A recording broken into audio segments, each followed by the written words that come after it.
Taste the Daily.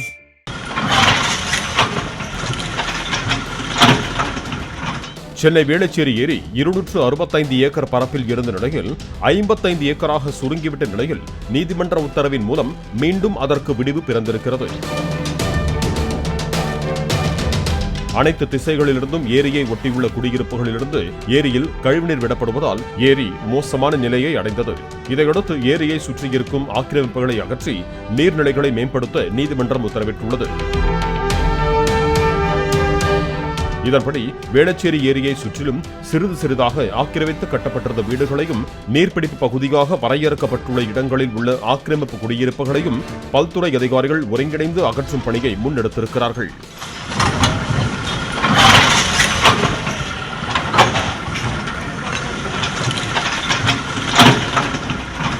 ஆக்கிரமிப்பு வீடுகள் தெருக்களில் சிறிய அளவிலான முன்னறிவிப்பு பேனர் கட்டப்படுவதுடன் வீடுகளில் நோட்டீஸும் ஒட்டப்படுகிறது.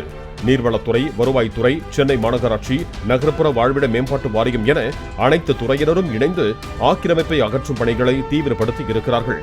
பயோமெட்ரிக் முறை மூலம் ஆக்கிரமிப்புகளை கணக்கெடுக்கும் பணியும் நடைபெறுகிறது.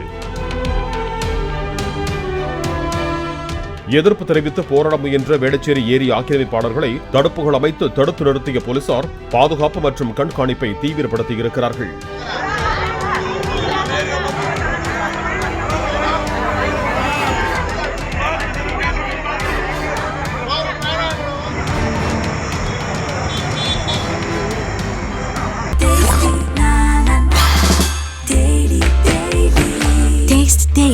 Taste the Daily.